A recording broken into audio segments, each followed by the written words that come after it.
ప్రపంచంలో కొన్ని కాన్ఫ్లిక్ట్స్ని frozen conflicts అంటాం. వాటికి అంతం ఉండదు. దే ఆర్ నెవర్ ఎండింగ్ అనమాట. ఉదాహరణకి నార్త్ కొరియా సౌత్ కొరియా మధ్యన తగాదా. ఉదాహరణకి మనం చూస్తే కాశ్మీర్ ఇష్యూ. ఇవి తరాలు మారుతున్నా, ఆలోచనలు మారుతున్నా ఈ కాన్ఫ్లిక్ట్స్ మాత్రం వెళ్తూనే ఉంటాయి. అటువంటి ఒక కాన్ఫ్లిక్ట్ ఇజ్రాయెల్ పాలస్తీనా కాన్ఫ్లిక్ట్. ఇజ్రాయెల్ జ్యూస్కి పాలస్తీనియన్ అరబ్స్కి మధ్యన ఈ చిచ్చు ఈనాటిది కాదు. గత 70-80 సంవత్సరాలుగా ఇది ఎప్పటికప్పుడు రగులుతూనే ఉంది. అటువంటి ఒక కొత్త స్థావరం అంటే ఈ ప్లేస్ ఈ మధ్య బాగా ఎక్కువ న్యూస్లో ఉంది. లాస్ట్ 1 వీక్ నుంచి చాలా వార్తల్లో. అదే జెనిన్. What is జెనిన్?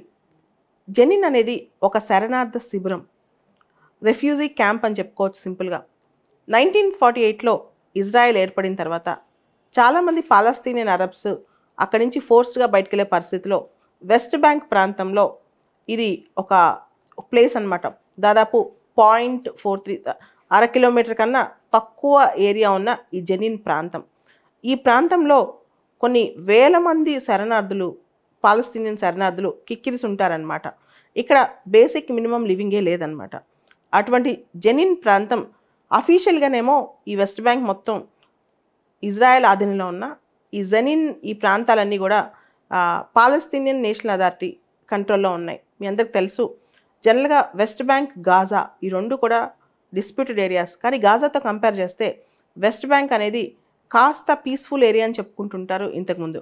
కానీ ఈ వెస్ట్ బ్యాంక్లో ఇప్పుడు జెనిన్లో ఇజ్రాయెల్ ఏమనుకుందంటే చాలామంది పాలస్తీనియన్ మిలిటెంట్స్ ఇక్కడ తలదాచుకున్నారు, వెపన్స్ ఉన్నాయి. దీనిలో దాదాపు 400-500 మంది మిలిటెంట్స్ ఇక్కడ కోవర్ట్ ఆపరేషన్ చేస్తున్నారు. లోపల నుంచి ఇజ్రాయెల్ని అటాక్ చేస్తానికి గమనించి ఒక ఆపరేషన్ లాంచ్ చేస్తుంది రీసెంట్గా. అదే ఆపరేషన్ బ్రేక్ వాటర్స్ అనమాట. ఇజ్రాయలీ డిఫెన్స్ ఫోర్సెస్ ఈ జెనిన్ ప్రాంతాన్ని భయంకరంగా అటాక్ చేస్తున్నాయి, డ్రోన్స్ ద్వారా, రకరకాల రాకెట్స్ ద్వారా. సో దీంతో ఏమవుతుందంటే ఇక్కడ పరిస్థితి, ఇక్కడ అమాయకులైన పిల్లలు, మహిళలు, ముఖ్యంగా శరణార్థులు చనిపోతున్నారు. విద్యుత్తు, ఆహారం, తర్వాత నీళ్లు, తాగునీరు ఏమీ లేకుండా అయిపోయింది. ఈ శరణార్థి శిబిరంలో పరిస్థితులు చాలా హీనంగా, దారుణంగా మారిపోయాయి అనమాట. దయనీయమైన సిచ్యువేషన్ అనమాట. అసలు పూర్తిగా మిలిటెన్సీ ఇక్కడ అంతమొందించే వరకు మేము ఆపమని చెప్పి ఇజ్రాయెల్ ఒక పక్క ప్రకటిస్తుంది బెంజమిన్ నెతన్యాహు ప్రభుత్వం. ఇంకో పక్క అక్కడ పరిస్థితి చూస్తే మాత్రం చాలా దారుణంగా ఉంది. అసలు ఈ హింస ఎప్పటికప్పుడు తిరగబెడుతూనే ఉంది అనమాట. 10 రోజులు ఆగిందంటే మళ్ళీ నెక్స్ట్ వెంటనే ఎంటర్ అవుతుంది. ఏదో ఒక చోట ఇజ్రాయెల్ పాలస్తీనా గొడవలు, ఒకళ్ళ మీద ఒకళ్ళ అటాక్లు, దీనిలో అమాయకులు చనిపోతున్నారు.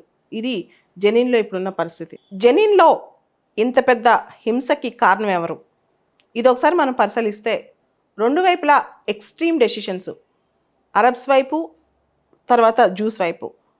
ఇక్కడ బ్రింక్మెన్షిప్ అనే ఒక మాట గుర్తొస్తూ ఉంటుంది. అంటే వాయిలెన్స్ అనేది, లేదా ఒక డెసిషన్ అనేది, లేదా ఒక స్టెప్ అనేది, ఒక యాక్షన్ ఎక్స్ట్రీమిటీస్ తీసుకెళ్ళిపోవడం, అది ముగించే ముందు దాన్ని ఎంత వీలైతే అంత ఎక్స్ట్రీమిటీస్ తీసుకెళ్ళటం, ఎదుటివాడిని రెచ్చగొట్టేలా. ఆ బ్రింక్మెన్షిప్ అనేది ఇద్దరిలో మనకు కనిపిస్తుంది అనమాట. దాంతోపాటు ఇజ్రాయెల్ పరంగా చూసుకుంటే హైపర్ నేషనలిజం. ఇజ్రాయెల్లో ప్రస్తుతం ఉన్న ప్రభుత్వం రైటిస్ట్ ప్రభుత్వం. అండ్ మీ అందరికి తెలుసు ఇజ్రాయెల్ మల్టీ పార్టీ డెమోక్రసీ. ఈ మల్టీ పార్టీలో ఏ రోజు కూడా పూర్తి స్థాయిలో స్టేబుల్ ప్రభుత్వం రాలా, ఎప్పుడు కోalition ప్రభుత్వాలే. దానిలో అక్కడ రైటిజం అనేది, రైటిస్ట్ ఐడియాలజీ అనేది చాలా విన్ అవుతూ వచ్చింది. ఇంకా ప్రజలు దాన్ని చాలామంది అక్కడ సపోర్ట్ చేస్తున్నారనమాట. ఈ ప్రభుత్వం కొన్ని ప్రూవ్ చేసుకోవాలి. ముఖ్యంగా ఒకటి, పాలస్తీనియన్స్ పైన ఇజ్రాయెల్ కంప్లీట్ క్లెయిమ్ అనేది, మొత్తం అన్ని టెరిటరీస్ మీద అనేది పాలస్తీనియన్ మిలిటెన్సీ అంతం చేయడం అనేది ఇజ్రాయెల్ జ్యూస్ యొక్క లక్ష్యం అనమాట. దానికోసం వీళ్ళ పోరాటం ఓ పక్క. అందుకని వీళ్ళు కూడా అంతకి హింసకి తెగలుపుతున్నారు. ఇజ్రాయెల్ డిఫెన్స్ ఫోర్సెస్ కానీ వీటన్నిటిని అంత ఇదిగా పంపడం అదొకటి. ఇజ్రాయెల్లో కొన్ని చేష్టలు మనం గమనిస్తే ఇజ్రాయెల్ ప్రభుత్వం ఇప్పుడు అక్కడ జ్యుడిషియరీని గొంతు నొక్కేయాలని ట్రై చేస్తుంది. ఇన్ఫ్యాక్ట్ జ్యుడిషియల్ అపాయింట్మెంట్స్ కానీ, తర్వాత ఈవెన్ ఇజ్రాయెల్కి సంబంధించిన ప్రభుత్వం అంటే పార్లమెంటు జ్యుడిషియరీ చేసిన ఇచ్చిన జడ్జిమెంట్స్ని పక్కకు పెట్టి అధికారం తెచ్చుకోవడానికి గట్టిగానే ప్రయత్నం చేస్తూ జ్యుడిషియరీని కంట్రోల్ చేయడానికి ట్రై చేస్తుంది. దాని మీద కూడా ఇజ్రాయెల్లో ప్రభుత్వానికి కొంత వ్యతిరేకత ఉన్నప్పటికీ ఈ ప్రస్తుతం చేస్తున్న అంశం మాత్రం అంతర్జాతీయంగా, అంటే జెనిన్ పైన అటాక్స్ మాత్రం యూరోపియన్ యూనియన్ కానీ, అమెరికా కానీ, and Israel and America all weather friends అనమాట. They are like close.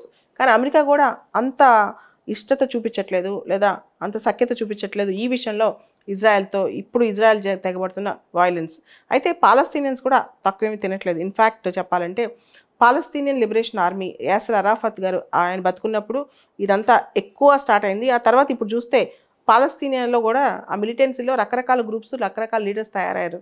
దానిలో ఒక ఐక్యత అనేది కూడా అక్కడ కూడా ఒక పాలసీ యాక్షన్ అనేది ఒక ప్రాపర్గా లేదనమాట.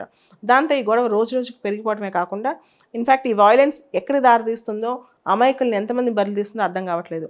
సో ఆ యూరోపియన్ యూనియన్ కానీ, అమెరికా కానీ ఇవన్నీ కూడా కేవలం జస్ట్ ఖండించడం మాత్రమే కాకుండా they should offer some diplomacy అనమాట. దీని డిప్లొమసీయో ఒక ప్లాట్ఫామ్ ఆఫర్ చేసి ఈ ప్రాబ్లమ్ని అట్లీస్ట్ అంటే సడన్గా ప్రాబ్లం మొత్తం ఇజ్రాయెల్ పాలస్తీన్ ఇష్యూ సాల్వ్ అవుతుందని కాదు, అట్లీస్ట్ దీన్ని ఫేజ్ బై ఫేజ్ అయినా దీన్ని ప్రాబ్లమ్ని మిటిగేట్ చేసుకొస్తే మంచిదని అంటుంటారు ఎక్స్పర్ట్స్. ఇజ్రాయెల్ పాలస్తీనా మధ్య ఈ జరుగుతున్న గొడవ చరిత్ర ఒకసారి చూసుకుంటే జూస్ ప్రపంచవ్యాప్తంగా చాలా ప్లేసెస్లో స్ప్రెడ్ అయి ఉన్నారు. వాళ్ళకొక హోమ్ల్యాండ్ లేదనమాట. దానికి సంబంధించి వాళ్ళకి హోమ్ల్యాండ్ ఇస్తామని చెప్పి 1917లో బాల్ఫోర్ డిక్లరేషన్ జరిగింది. బాల్ఫోర్ అంటే ఇక్కడ ఒక వ్యక్తి పేరు, ఆయన బ్రిటిష్ ప్రైమ్ మినిస్టర్గా ఉండేవాళ్ళు. తర్వాత ఈ చరిత్రలో మనం చూస్తే 1937లో పీల్ కమిషన్ బ్రిటిష్ వాళ్ళ ఆధ్వర్యంలో ఈ 2 స్టేట్ సొల్యూషన్, అరబ్స్కి జూస్కి ఇద్దరికి కూడా స్టేట్ ఉండాలని చెప్పి 2 స్టేట్ సొల్యూషన్ అనే కాన్సెప్ట్ ఇక్కడ బయలుదేరింది. ఆ తర్వాత 1947లో యుఎన్ పార్టిషన్ ప్లాన్, దానిలో అరబ్ స్టేట్, జూయిష్ స్టేట్ రెండు ఉండాలి, అయితే జెరూసలేం, బెత్లెహేమ్ ఈ రెండు కూడా ఐక్యరాజ్య సమితి ఆధ్వర్యంలో ఉండాలని చెప్పి ఆ యుఎన్ పార్టిషన్ ప్లాన్లో ప్రకటించారు. తర్వాత 1948లో ఇజ్రాయెల్ ఏర్పాటు అవటం, ఫస్ట్ అరబ్ ఇజ్రాయెల్ వార్ జరగటం అని మనకు కనిపిస్తుంది. 1956లో సూయజ్ కెనాల్ క్రైసిస్ మీకు తెలుసు. ఇజ్రాయెల్ తర్వాత ఫ్రాన్స్, యూకే అన్నీ ఒక పక్క, ఈజిప్ట్కి ఒక పక్క యుద్ధం చేశాయి. అదే సెకండ్ ఇజ్రాయెల్ వార్ అంటాం దాన్ని, సూయజ్ కెనాల్ క్రైసిస్ 1956. మూడోది 1967 థర్డ్ ఇజ్రాయెల్ వార్. తర్వాత 1973 యామ్ కిప్పర్ వార్, ఇది కూడా చాలా ఇంపార్టెంట్. ఆ తర్వాత 1978 camp David accord, American president Jimmy Carter ఆధ్వర్యంలో క్యాంప్ డేవిడ్ అకార్డ్ జరిగాయి. తర్వాత 1993 ఓస్లో అకార్డ్, అంటే నార్వే యొక్క మధ్యవర్తిత్వంలో ఇజ్రాయెల్ పాలస్తీనా మధ్య కొన్ని అకార్డ్స్ కుదిరాయి అనమాట. కానీ ఒక పక్క చూస్తే ఈ యుద్ధం అనేది, ఈ గొడవ అనేది, కాన్ఫ్లిక్ట్ ఎక్కడ ఆగట్లేదు. ఇన్ఫ్యాక్ట్ 2000 ఇయర్ తర్వాత 2000 ఇయర్ వరకు కూడా చాలా యాసర్ అరాఫత్ వీళ్ళందరూ కూడా చాలా సందర్భాల్లో అగ్రెసివ్గా ఉండేవాళ్ళు. కానీ 2000 ఇయర్ తర్వాత కాస్త గొడవలు జరుగుతున్నా అంత స్థాయిలో జరగలేదు.